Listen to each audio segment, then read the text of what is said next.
E eu prometo, eu vou fazer tudo que tiver no meu poder para levar vocês à faculdade.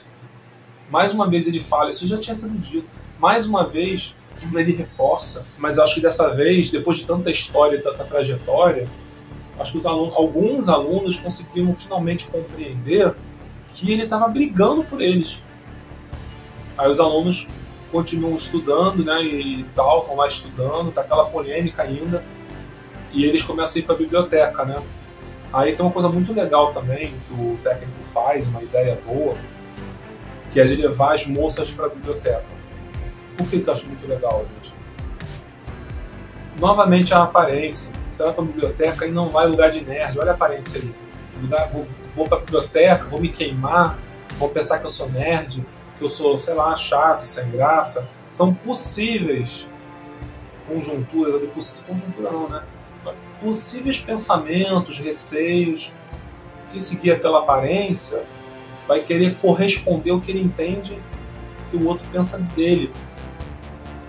Então, como é que o técnico ele tem essa sensibilidade, aí ele fala com algumas moças para estarem ali frequentando a biblioteca para tornar um pouco mais fácil e mostrar que beleza e inteligência caminham juntas. É uma jogada muito boa, porque deixa um pouco mais interessante também. Eles não são máquina, né, cara? Eles são robôs. Ele usa elementos ali atrativos, né, cara?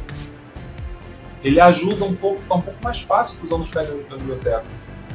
Tá? Isso daí é usar a inteligência a favor, né, da situação. Ele podia mandar ele para lá e dane-se, não, ele vê uma maneira de tornar um pouco melhor que eles possam estar na biblioteca. Para quem lida muito com a aparência, né, é muito importante também vencer o estereótipo, né? Aí também aparece o receio, o medo dos cidadãos, né? Aí essas situações que eu já mencionei de tacar em pedra na loja, aquele cara que sai do carro lá criticando, ele cospe no cara. Ninguém vem enfrentar e discutir o problema com o técnico. Não é assim que se faz e tal. Ninguém assume a responsabilidade, vamos fazer assim, assado, vai lá e discute os fundamentos do técnico, discutir o argumento, fazer melhor. Ninguém vai lá fazer melhor. E ninguém assume a responsabilidade. Ninguém apresenta uma solução, ninguém... Só querem parar de ter trabalho, ninguém apresenta uma solução. Isso acontece muito, tá? Ao ponto do cara chegar e cuspir nele. Quer dizer, ele tá fazendo mais pelo filho do cara do que o próprio cara faz e ele ainda vai cuspir no cara. Então isso daí, gente, infelizmente, eu lembro muito do filme do Matrix, das pessoas que viram agentes. São aí os agentes do sistema, cara. Esse cara é um agente do sistema. É exatamente isso. O pessoal faz força para trazer de volta as crianças pro buraco. Fazendo força, o cara vai lá cuspir e tal, porque tipo, eu quero que meu filho se dane. Eu vou lá cuspir na cara dele porque para eu não ter que fugir da minha realidade, cara. É isso. Tá? As pessoas estão tão presas que elas vão enfrentar você. Eu falo, o psicólogo faz um inimigo porque as pessoas estão presas. Tá? Quando eu falo com vocês, verdades cruéis na apresentação lá, nada de cruel não, gente. A verdade só é a verdade. É cruel para quem não espera, é cruel quando você não está preparado, é cruel porque você sonha com um mundo diferente da realidade. Quando você entende que a realidade é essa, não é nenhum problema. Não só não é cruel, como a vida é muito dura. Cara, não é não. Podem acontecer coisas muito difíceis, mas a vida não é nem dura nem mole. Não é nada. Ela só acontece, tá? E isso você tem que ter um pouco de serenidade para entender, tá?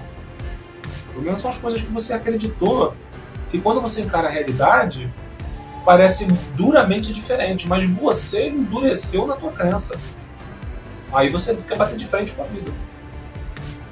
Não é a vida que é dura, é você que é. Muda a cena, né? Os amigos estão lá, os garotos estão na rua lá, e surgem uns provocadores ali. 3 caras provocando, aquela confusão, o time vai lá ajudar. Cara, essa questão da vida, né, também da dureza, do problema. Pô, quando ele chega ali armado, ele resolve o problema. Se os garotos não tivessem ali com a ajuda dele, o que poderia ter acontecido? Eles poderiam ter levado uma surra, talvez terem sido assassinados. Não é porque você fazer tudo certo que você não vai ter problema nenhum. Entendeu? Os garotos estavam ali treinando, jogando basquete, estão andando na rua e foram falar com as garotas e tiveram um problema com os outros caras sem necessariamente ter feito alguma coisa. Questão territorial e tal, mas não é porque você está fazendo tudo certo, gente. Você vai sair e, sabe, não vai ter tráfico, não vai ter isso, não vai ter aquilo, não vai ter ladrão. E diante da insegurança, a situação o fato do Timo Cruz estar armado ali naquele momento, ainda que momentaneamente, resolve a situação. Ele consegue apartar a briga. Ele não sai por aí matando todo mundo, mas ele consegue apartar a briga. Mas ele não vai apartar também, gente, por favor, deixa disso. Entendeu? Ele bota uma certa marra, ele usa uma linguagem ali, mas que aquilo ali pode se voltar contra ele depois. Quanto mais você entra e se envolve, né, cara, pior é. Aí na sequência eles fazem, né, o escalonamento do problema. O primo que está muito mais envolvido do que ele, estava aparentemente cobrando um cara ali e o cara se revolta, saca a arma e mata ele na hora. Não necessariamente esse primo estava fazendo uma coisa errada ali, estava cobrando o cara. Mas o cara chegou e matou ele. Está envolvido com aquilo ali. Quando você se envolve, você tem que assumir esse risco de antemão. Vou me envolver com um crime, eu estava armado, vou cobrar, eu estou sujeito a ser morto. Vou andar por aqui, vou sair, tá sujeito, cara. Uma hora que na penha. Tem muita coisa acontecendo aqui nas proximidades. Eu tô sempre me arriscando, gente. Uma hora eu posso morrer, o que eu vou? Entendeu? Eu sei.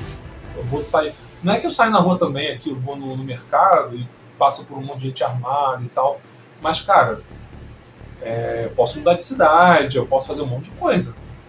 E eu não faço. Então, assim, eu me arrisco também. Onde eu moro não é exatamente perigoso. Mas eu tô com um conforto aqui que não vale a pena trocar por um desconforto em outro lugar mais seguro. Entende? É uma opção, é uma coisa que eu assumo um risco em nome de uma coisa que eu acho que vale a pena. Não acho que vou ser morto do nada de repente, mas existe essa possibilidade. Como também tem na Zona Sul, se for pra Copacabana, pra Praia Ipanema, posso ser assaltado, ser morto também, né? Aí, quando mata o primo, né, do Timo Cruz, aí vem aquele desespero, né? O Timo não queria assumir o lugar do primo, ele podia chegar e falar, agora eu vou ser o novo chefe da parada aqui. Para ele viu aquela situação e ele falou pro Coach Carter, né? Pô, parecia que tava tudo bem, ele foi lá chorando, né? Parecia que tava tudo bem, mas não tá. Ele vendo que não tá tudo bem, mesmo parecendo que está a qualquer momento, pode não estar. Essa vulnerabilidade, a maneira como as coisas são na rua, e ele já estava na rua um tempo, ele já entendia como é que funcionava, aquilo chegou perto dele, ele não tem esperança de nada. Você pode morrer simplesmente porque o cara quer te matar, não vai ter esperança em quê? Na sorte, em Deus, ali, sabe? Não é ali o lugar disso. No sentido mundano que eu tô falando, tá? Aí ele quer se salvar mesmo, né? Salvar daquilo ali. E aí entra aquela questão do pessoal, profissional, o Timo Cruz foi na casa do técnico. Como é que tu vai deixar de fora um acolhimento do lado pessoal? Como é que você vai meramente ensinar? Como é que você vai botar aquele aluno pra fora dali? Não, eu tenho minha casa, vai pra... A gente conversa amanhã na escola, sabe? Como é que você vai deixar de lado, né? Não vai acolher, não vai... E aquela história, né, gente?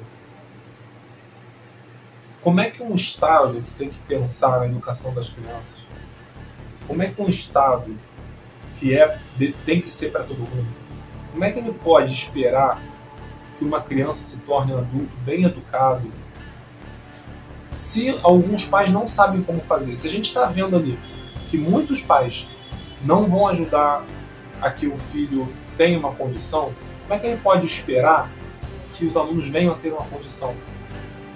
Não espera, né? Nem lá em Richmond, nem aqui. Não tem isso, simplesmente não existe, não acontece. e o Estado tinha que ser para todos. Isso é aquela coisa, o Estado tinha que fazer muito mais pelo lugar mais pobre do que ele faz lá em Copacabana, em Ipanema, que está tudo bonitinho, aí vive recebendo novidades lá. Tinha que investir nos outros que não estão tão bem. Mas não. Por quê? Porque dá trabalho, cara. Dá trabalho. As pessoas... É muito difícil o profissional querer ter trabalho com alguma coisa, que quer se envolver. Isso é muito difícil. Pode ver. Qual é um projeto sistemático hoje que existe para realmente melhorar a vida de alguém? Onde é que tem? Projeto sistemático. Quer ver um que eu vi? Os CIEPs do Darcy Ribeiro, fazia junto com o Brizola. Cadê hoje em dia? Entendeu? Já era um sistema que procurava ajudar a resolver o problema. O que tem? Quer ver uma outra coisa que eu vi? Pelo menos, gente, olha só, no papel, eu vou citar no papel, Bolsa Família. Os pais têm que prestar contas do acompanhamento das notas dos alunos e da presença dos alunos, dos filhos, né, como alunos. Uma das maneiras de você tirar as crianças da rua para elas irem para a escola, dar uma ajuda de custos que as crianças supostamente ganhariam ali no sinal. Não sei se equivale, tá, gente? Mas desde que as crianças frequentem a escola. São as condições básicas. A criança pelo menos está na escola. A escola não pode ser uma grande coisa, mas ainda assim a criança na escola é melhor do que não estar. Mas o que tem? Qual é o projeto para melhorar? Você vai para a cadeia, você melhora, você se recupera. Você vai para a escola, você sai da escola com condição de autonomia, disso e daquilo. Se você não correr atrás com você mesmo. Aí vem o comitê, já mais pro final do filme, né? A primeira fala do comitê é do professor falando que tem um trabalho, que se sente questionado, é a aparência. É o comitê também preocupado com a aparência. O comitê tá ali, é política, tem muito a ver com o comitê também não ficar mal, fazer o que supostamente é a vontade da maioria. Ele tinha que seguir valores, princípios, entende? Não é se dobrar para uma maioria de ignorantes. Então a primeira fala ali do professor já é de ter mais trabalho e de se sentir questionado. Dane-se! Ser questionado não é ruim, gente. Ser questionado, tipo assim, o que está acontecendo?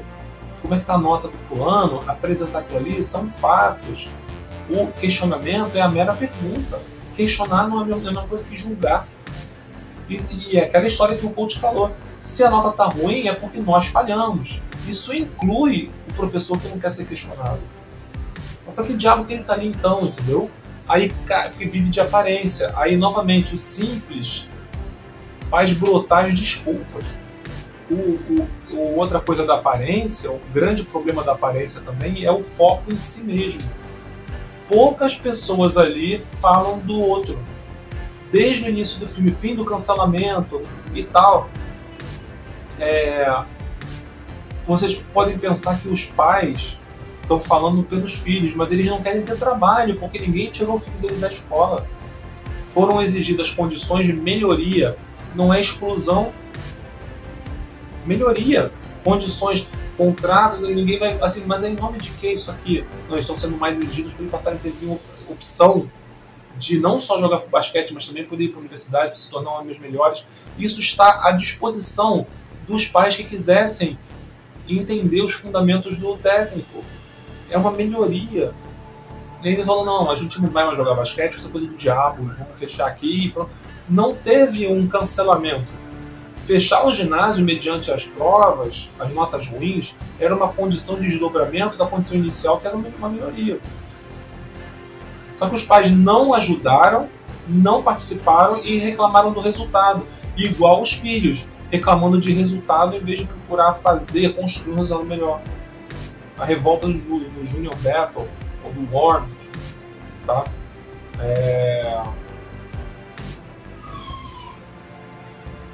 E olha só que horrível, né? Você está num comitê, aí você vai lá, um professor vai falar no comitê, fala do trabalho que está tendo, de ser questionado, não fala dos alunos. Em nenhum momento ele sequer fala dos alunos. É um dane-se absoluto, tá? É filme? Mas é baseado no filme. Aí vem outro pai falando, ah, é que meu filho não tem mais o que fazer, passa o dia inteiro em casa. Cara, a escola não é creche. Então ele não é creche, né? Pra ele ter o que fazer. Olha a queixa do pai, o pai nem entende qual é o problema. Mas isso é que irrita. Procurem entender do que se trata o problema antes de querer vir falar besteira. Gente, procurem, a maioria de nós, isso me inclui, somos leigos em relação à maioria dos assuntos. Eu sou psicólogo, cara, sou leigo em geografia, não vou discutir com geógrafo, não vou discutir com matemático, não vou discutir com historiador, posso fazer perguntas. Outra coisa é eu querer bater de frente, cara, que esses pais estão fazendo. Procurem saber antes de bater de frente, de falar, de ficar questionando. Questionar tudo bem, mas assim, eu não tô querendo questionar de bater de frente, entendeu? A mãe vem lá falar dos olheiros. Cara, a mãe que fala dos olheiros não dava suporte pro filho estudar.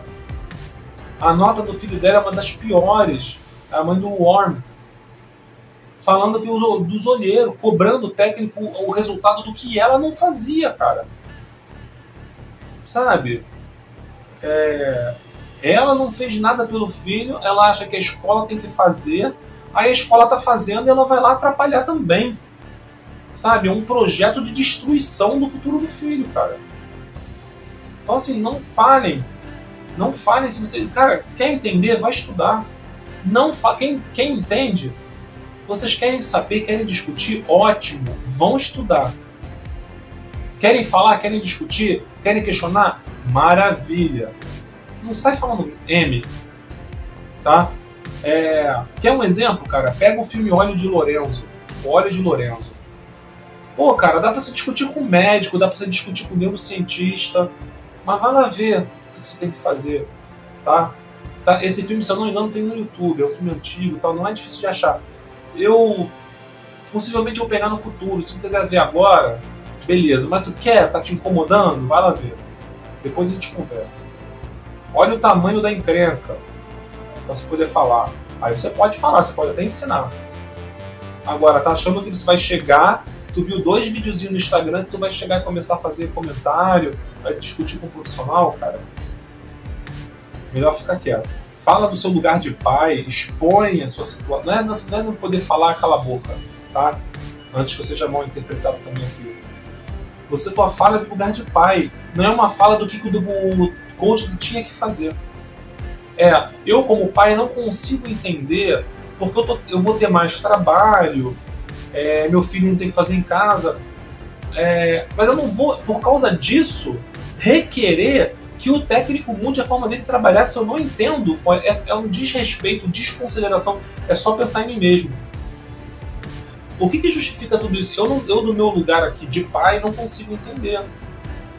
Podem me explicar? Eu vou falar disso no filme Déjà Vu, a seguir, depois desse. Condição básica. Quer discutir com o coach? Você tem que adquirir uma condição de poder discutir. Você pode ter uma condição de falar com o pai como está sendo a tua experiência, a tua vivência. Você pode e deve falar, mas a tua vivência, a tua experiência, no lugar de fala que te cabe como pai, como responsável. Não de uma voz de poder que quer reabrir o ginásio sem ter os argumentos técnicos ou pedagógicos. Qual é o teu plano pedagógico, cara, para tu não querer discutir com o coach? Qual é o teu plano pedagógico para querer discutir com o professor? Nenhum. Então cala a boca. Fale só como pai. Procure entender. Tenha respeito. É preciso ter um pouco de reverência, porque aquela pessoa estudou, aquela pessoa está se esforçando, está fazendo. É preciso que eu tenha humildade de não achar que eu posso sair falando com qualquer um só porque eu tenho boca. Eu vou discutir com o advogado o que ele tem que fazer. Cara, eu posso falar do meu ponto de vista. Olha, eu como leigo, não faz sentido para mim, porque eu acho que se você falar isso aqui, tu vai dando a entender que eu tenho culpa em tal coisa. Cara, eu não tô batendo de frente com ele. Mas assim, talvez eu tenha uma razão, talvez eu possa fazer ele ver alguma coisa que ele não pensou, que ele não viu. Só que o meu lugar de fala não muda. Eu sou leigo. Cara, é preciso Não quer ser leigo? Vai estudar, aí você vai ter trabalho. Aí é o que a maioria ali no fundo não quer ter. Quer estudar, cara? Tem uma plataforma chamada Cielo, cheia de artigos científicos gratuitos. Cielo, S-C-I-E-L-O. Artigos científicos. Vai lá e lê. Já vai sair do zero. Você não vai achar que ele tem... Você vai sair de uma mera vivência para um contato com quem tem um pensamento mais próximo do pensamento, de um pensamento científico, não um, né? São vários. Mas numa perspectiva mais arrojada, diferenciada. Aí tu começa a dialogar, tu não fala mais do teu umbigo. Entendeu? Qual o perigo disso também? O linchamento. Esse linchamento virtual que existe, cancelamento, cara, podem acontecer barbaridades, tá? Ao invés desses pais, desse professor, dessa mãe que tá ferrando o aluno ali, reconhecer a irresponsabilidade dela, ela vem dizer que estão todos por detrás do time, apoiando o time. Cacete! Só porque ela vai assistir jogo, porque ela fica gritando? Cacete! Entendeu? Ela coloca ainda todo mundo contra o técnico. Ela peita, enfrenta, baseada em nada, na pura ignorância dela, cara. Isso é extremamente perigoso. Botando o técnico pra fora. E eu vou falar depois de um perigo, um grande perigo desse linchamento. Eu vou mostrar casos absurdos aqui. Pelo menos um ou dois bons casos absurdos disso aí, tá? De ter esse linchamento, você linchar o inocente. Linchamento de inocente. Quer ver? Tem um filme chamado Os Suspeitos, com aquele ator que fez o Wolverine. Esqueci o nome dele agora. Os Suspeitos. É com ele e com Mark Gyllenhaal. É Hugh Jackman. Tá? Hugh Jackman. Não é o filme que eu estou recomendando pra gente falar aqui não, tá? Em princípio eu não vou pegar esse filme não. Mas se quiserem ver o problema de você sair tomando atitude sem um critério, você não é policial, você não é nada, aí tu pega porque tu acha que o cara é culpado, vai lá e faz e acontece, fazer justiça. Vai lá ver o que acontece. Tem um outro que eu vou pegar que é muito bom para isso, eu vou guardar para poder indicar pra gente falar junto. Mas vocês vão ver o tamanho do problema disso aí. Nunca façam isso. Quando o técnico vai se defender das acusações, dos medos e receios das pessoas, ele também tem um medo de perder ali, um receio, né? Medo de uma repetição, vamos dizer assim também. O técnico perdeu vários amigos. Ele fala prisão, morte, tristeza, né, também que fica, de várias vidas que foram encerradas, brutalmente encerradas. Muita gente que morreu, então que ele conheceu, ele estudou lá, e aconteceu. E ninguém tá ligando. Morreu um monte de gente e ninguém liga. Ninguém liga, porque quando ele tá ali falando, aqueles alunos ali pode não ter morrido ninguém. Morreu só o primo lá do Timo Cruz. Mas no passado o técnico viveu lá e morreu. E ninguém tá pouco se lixando para as mortes da vida dessas pessoas. E vem aquele discurso da valorização da vida, que tá pouco se lixando. Pode morrer, deixa morrer, não quero ter trabalho. Gente, essa é a real. Essa é a real. Porque tem um monte de gente pobre, porque o governo tá pouco se lixando. Pouco se lixando. E nós somos assim. O governo somos nós. A gente tá pouco se lixando. Tá? Parte do medo do técnico dessa repetição. Ele fala, a gente não pode passar uma mensagem errada para essas pessoas de que seguir honra e seguir e honrar contrato, seguir regras, que eles estão acima disso, que eles vão burlar essa lei, vão burlar lá fora. É isso aí, cara. Então, gente, teve esse medo do técnico também da repetição, né? Esse problema da repetição eu quero abordar futuramente. Não é a mesma coisa. Ele se reporta a algo, mas existe uma diferença. E é importante, sim, né? A mensagem errada e tal pode causar problemas, né? Vai causar, né? Problemas. Mas o coach tem medo aí da situação e acaba tendo uma atitude que, no meu entendimento, é uma atitude precipitada, né? que numa hora que ia ter uma votação, ele ameaça de se demitir, ele fala, né, que se votar e tal, que ele vai se demitir. Ele também é carne e osso, né, gente? Ele também é humano, né? Mas ali, para efeito de demonstração, né, tem ali uma precipitação da parte dele. É igual aquele esquema do Timo Cruz, quando ele começa a fazer os exercícios, não dava para conseguir. Mas ele teve esperança e continuou. Ali o técnico meio que perdeu um pouco a esperança. Ele fala, essa aqui é a única forma que eu sei fazer e tal, como se não tivesse saída. Mas ele não sabe de tudo. Então, assim, ele também se precipitou. Não que ele não pudesse pedir demissão depois, né? Mas ali, se for assim, não vai dar e tal. Aí fica um pouco uma questão de um certo orgulho da parte dele. Também tem nisso, gente, um pouco de manipulação, tá?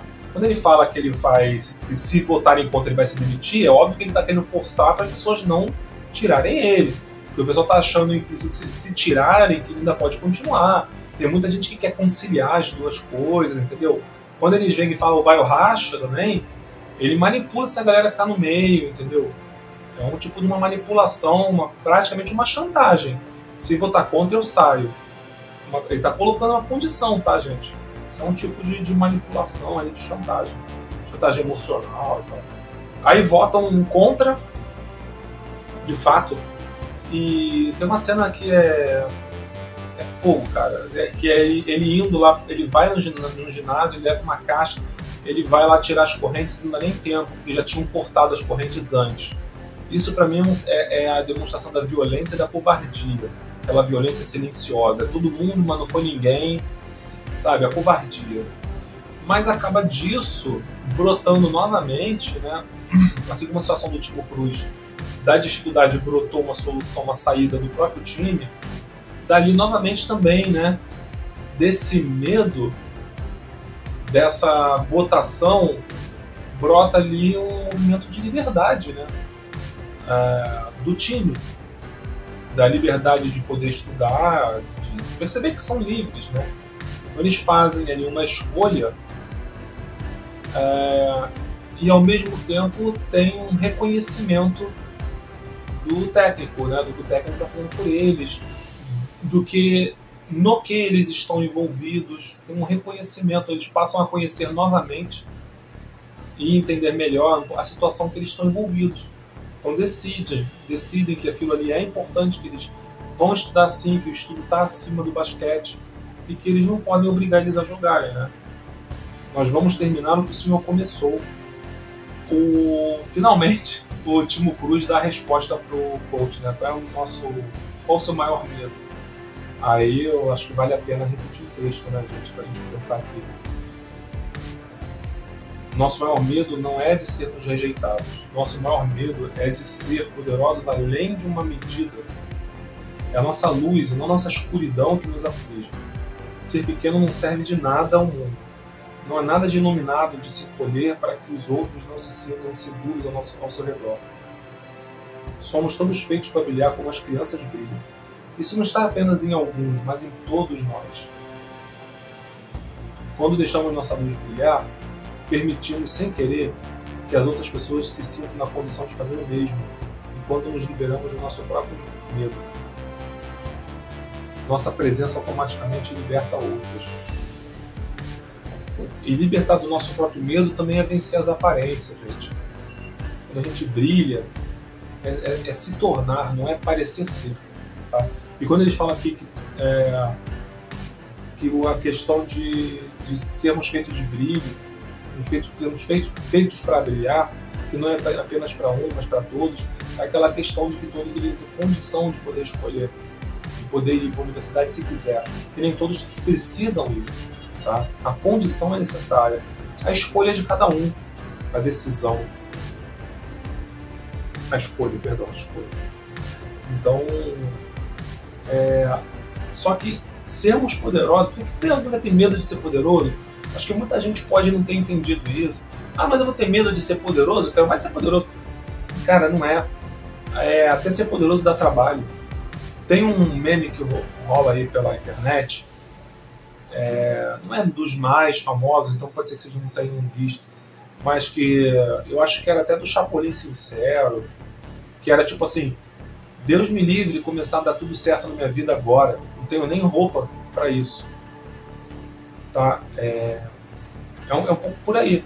Cara, se tudo que tu quisesse que desse certo de repente desse, talvez você não pudesse nem arcar com isso agora. É essa coisa. Muita gente estava despreparada para a vida dos filhos dar certo. Para entrar aquele técnico naquele momento ali. Muita gente não estava pronta.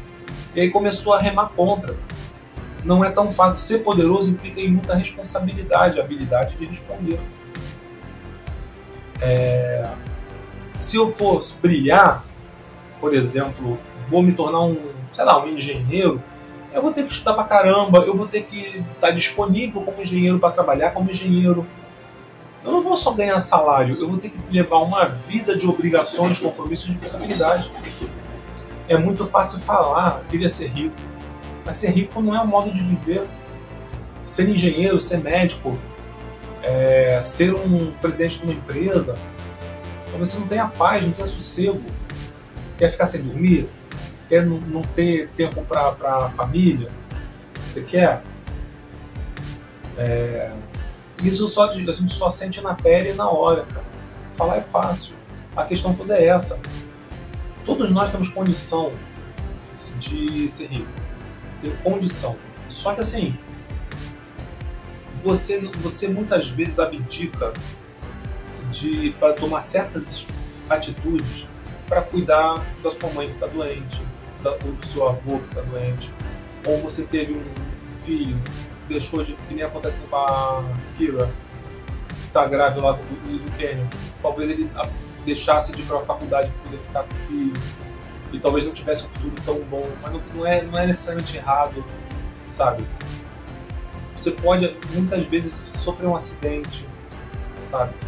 Ter condição de ser rico, cara, se você não fizer nada que for alienígena ou desumano, todo mundo tem condição. Como todo mundo pode ganhar na loteria, vamos dizer. Só que é muito mais fácil você seguir um certo caminho em termos probabilísticos do que ganhar na loteria. Tá?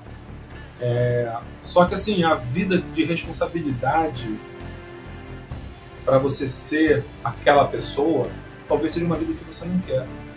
E isso não dá, nem tentem responder isso agora, nem tentem.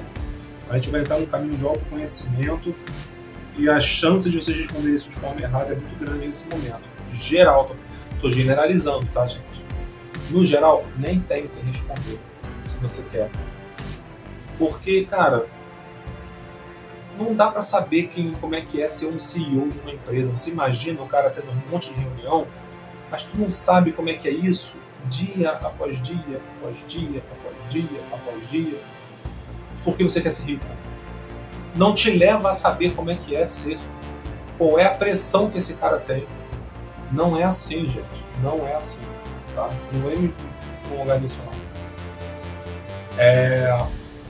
O que acontece ali de milagre, e eu vou novamente recorrer aqui aos extras também para dar uma informação adicional.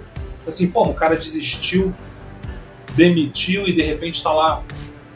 Como é que esse cara tá, do nada ele volta a ser técnico, ele falou da boca para fora? O que acontece é que primeira coisa, ele conseguiu que os alunos atingissem as médias, então ele não estaria descumprindo a parte dele no contrato. E com aquela repercussão dos repórteres ali, né, na escola, o governador ficou sabendo, isso aparece nos extras, tá? O governador ficou sabendo e tal, e ele virou um herói. A única coisa que aparece no filme muito rápido são algumas pessoas recebendo caixas de correspondência lá, como se fosse apoio. Ele está recebendo apoio de algumas pessoas. Ele vira um herói a partir daquilo ali. O governador ficou sabendo e foi lá e falou que ele era um herói, que precisavam de mais professores como ele e tal. Isso não aparece no filme, tá, gente? Por isso é que ele fica. O sistema, ele subverteu o sistema. Ele conseguiu subverter no último minuto. Porque o sistema passou a falar diferente dele. Ele já deixou de ser um problema para o sistema. A mensagem foi passada de que o que ele fazia era maior do que o basquete. O sistema mudou de ideia, vamos dizer assim. o sistema hegemônico, o sistema maioritário, pela voz do governador, o governador falou pelo Estado, tal, tal, tal. Aí foi todo mundo junto. A partir do momento que alguém falou, aí todo mundo e tal, aí meio que calou a boca daqueles pais.